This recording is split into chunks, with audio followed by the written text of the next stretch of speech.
Order! Order! You are an incorrigible delinquent at times. Behave yourself, man!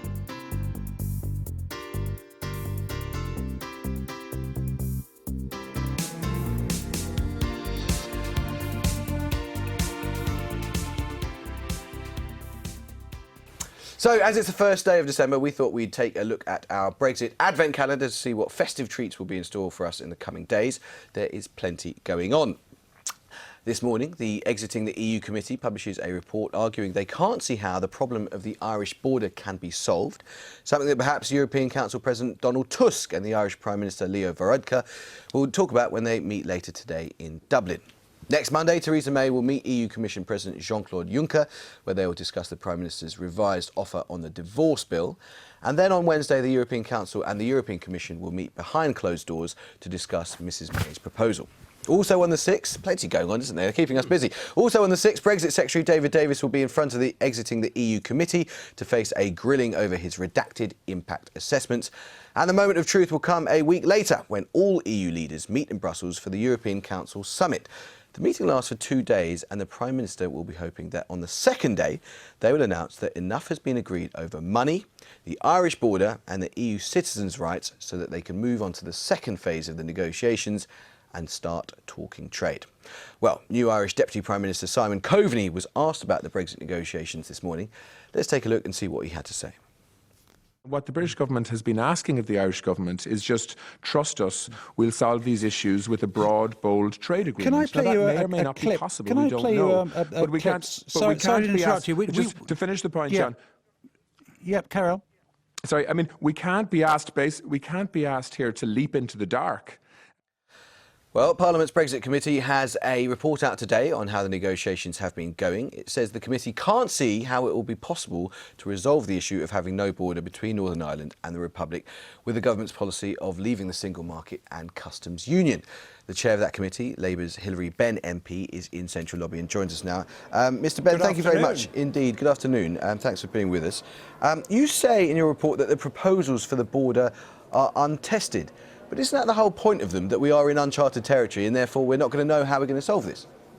Well, we certainly are in uncharted territory because of the referendum result. But the decision to leave the customs union and the single market is not an inevitable consequence of the result. It is a choice which the government has made. And what we have said in the report today is that, on the one hand, the government's objective is that there should be no border, no institutional arrangements, no infrastructure, and we support that, the Irish government support that, everybody supports that, but we don't see at the moment how you can possibly reconcile that with the other decision the government has made about leaving the customs union and the single market, and therefore we have called on the government to set out in more detail how it proposes to square that circle, because what it published in the summer talking about technology or a new customs partnership was itself, in the government's own words, they recognise that this is untested, and clearly it has thus far not been sufficient to provide reassurance to the Irish government about what's going to happen. What do you actually propose? What are your solid proposals of how to take this this very, very complicated position where the two sides seem very, very far apart? What do you suggest for taking this forward?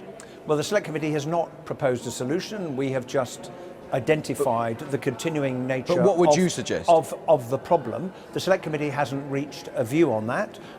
Personally, speaking as a Labour politician, I would certainly stay in the customs union, but that is not a conclusion that the Select Committee has reached. It is for the British government, fundamentally, to set out how this is going to work. The Select Committee has also said today we want to see the negotiations move on to phase 2, because that may help to provide part of the answer to this question depending on our future trading relationship, and we want the government to set out clearly, assuming the European Council gives the go-ahead, what seeking a deep and special partnership actually means, because Michel Barnier is going to be asking them very quickly, OK, so what do you want? Okay. And Parliament needs to know what the government's plan is. There were lots of rather well-sourced reports earlier in the week suggesting that actually the mood in Dublin was that a lot of progress has been made on this issue.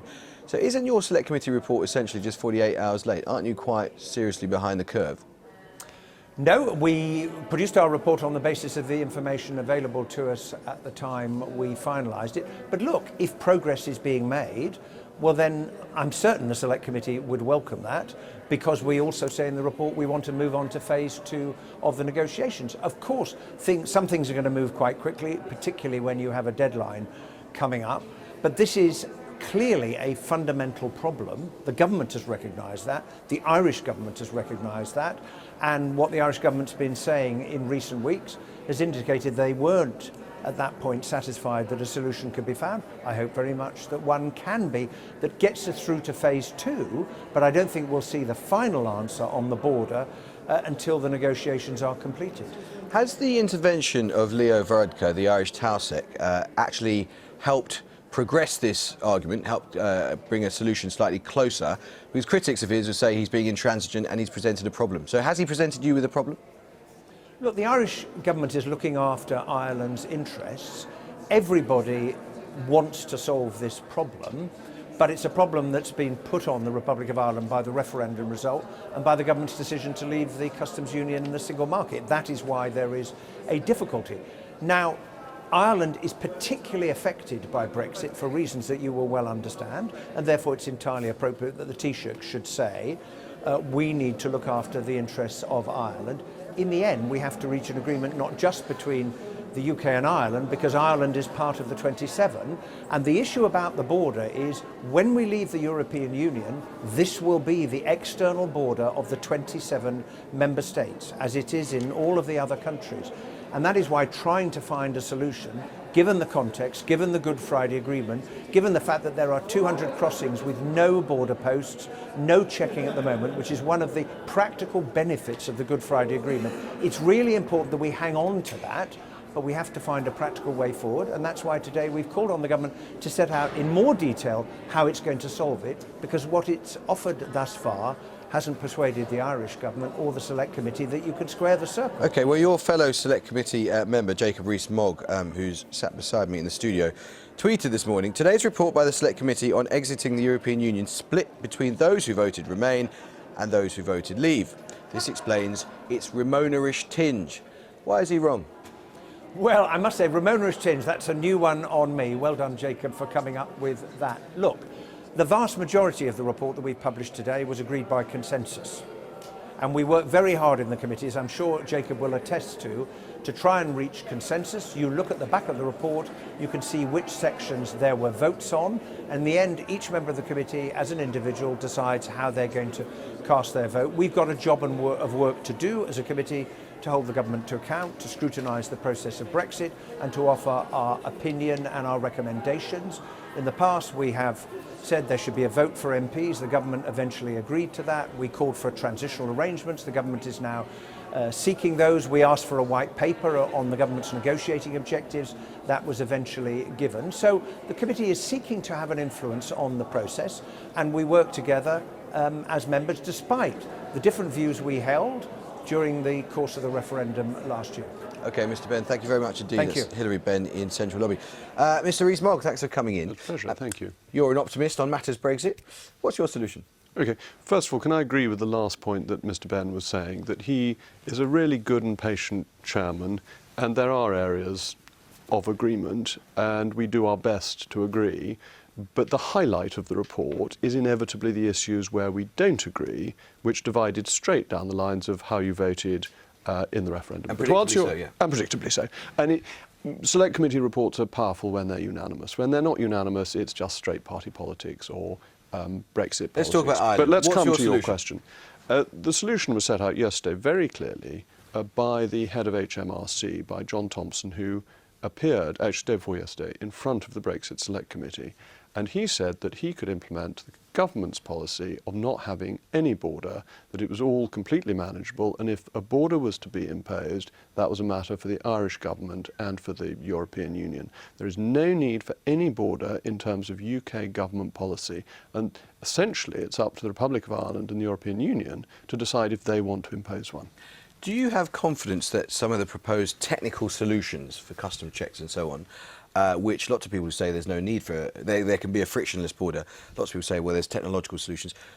Are you confident that they're actually going to work? Because there are feelings in Dublin that they could actually be a gift to insurgents. Well, I think most of it's very straightforward. You can do the customs declarations in the same way that you do VAT declarations, that a transition becomes a tax point rather than a checkpoint. And people pay their VAT by sending in a quarterly return. There is an exemption of £85,000 for VAT when you don't have to do this. The government has suggested the exemption for customs should be £250,000, and then it's a question of whether people pay their taxes or not. So that solution is very straightforward. Non-tariff barriers, well, some things already take place on an all-Ireland basis already. So animal hygiene is on an all-Ireland basis already. There's no need to break that up. So yes, I think the technological solutions are there. And from a UK point of view, we do not want to put tariffs on anybody. That free trade is the real opportunity of Brexit, so we shouldn't be looking to collect vast customs revenues. Was it the DUP are the kingmakers of this Parliament? Was it counterproductive of the DUP to say and to threaten that they would remove their confidence and supply agreement if this wasn't solved? Well, I think the issue the DUP has correctly raised is that we cannot have a situation where Northern Ireland is taken away from the United Kingdom. Northern Ireland is much a part of the United Kingdom as Somerset is, and that is the position of Conservatives and Unionists. But was it damaging to this government and its wider agenda that the confidence supply agreement that we've got could potentially be undermined by the DUP saying that this issue is not one that's being resolved to our satisfaction? This is a Conservative and Unionist party that is the main party of government. The Unionist bit is essential. There is no majority within the Conservative Party, let alone in the DUP, to break up the United Kingdom to meet the requirements of the Prime Minister of Ireland. So I think what the DUP has said is pretty standard Conservative policy.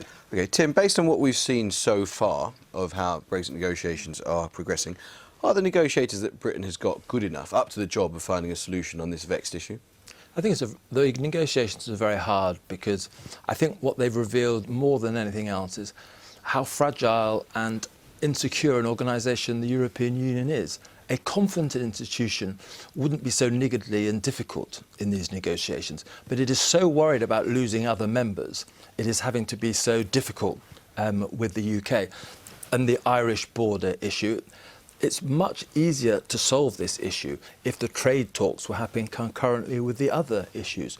But because the European Union is so obsessed with this money issue, because the budget position of the EU is so weak, we are being put into these very difficult positions where, frankly, the Irish government is playing politics. Sinn Féin is trying to run a very hard line on this issue, and the Prime Minister of Ireland is feeling that he has to play that game too. And that, for me, is the principal lesson I think we have to take from this.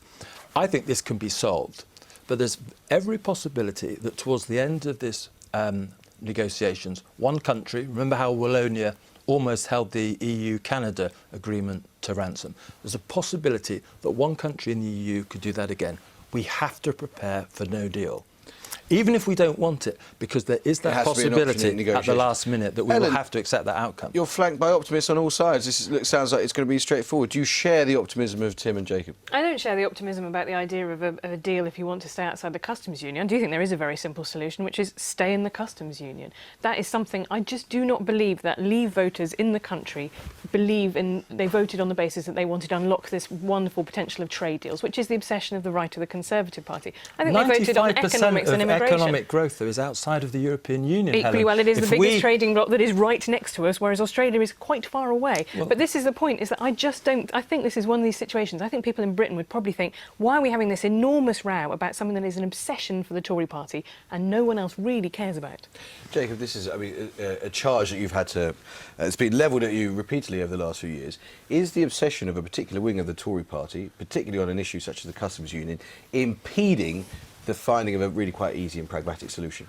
The customs union is a protectionist racket that protects continental European businesses at the cost of British consumers. It puts up the price of food, of clothing, of footwear. These hit the poorest in our country the most because the largest portion of their spending goes on food, clothing and footwear compared to the richer in society. And the poorest people of the world. And in the poorest Africa. people in the world. That's absolutely right, places. because it discriminates against imports from some of the poorest countries in the world. So it impoverishes poor countries at the expense of our poorest consumers. To get out of the customs union, union is the great advantage of Brexit. It will be very good for people in this country, but it will also help some very poor countries elsewhere in the world. The customs union is a real disgrace and a blot on the reputation of the European Union, if it's got a reputation. Well, I think that the idea that the World Trade Organization is a sort of munificent kind of, charitable organisation, whereas the EU is grasping and nationalist, is a very strange way of putting this.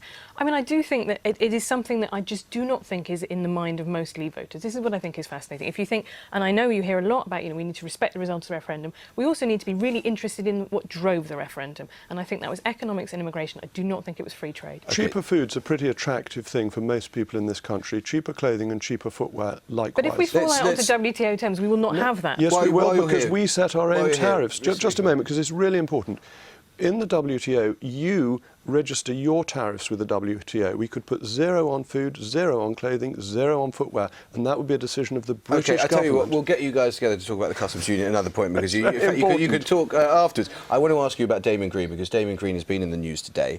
A former Scotland Yard detective told the BBC this morning that he was shocked by the amount of pornography viewed on a computer seized from the Commons office of Damon Green many years ago. Damon Green denies all those allegations. I understand that the Evening Standard is reporting that friends of David Davis have said that he may resign over this issue. Can I ask you a specific question, which is what do you think explains the timing of this investigation into Damon Green? Well, I think the real scandal here goes back to what happened when Damon Green's office was searched by a political inquiry by the police. It was quite outrageous and unconstitutional that an opposition member of Parliament had his offices raided and information stolen for the convenience of the then government. That may be the real scandal too. I'm asking you a question about right now, which is patience. I'm coming to your question. We've got lots of other things to discuss. That's a scandal from some years ago, and I hear you, and you've made that point clearly. What explains the timing of it now? Because there are many people that say Damon Green is being targeted because of his closeness to a Prime Minister who's currently weak. The point at the origin is really important, because as a general principle of law, evidence taken from illegal searches is not admissible evidence.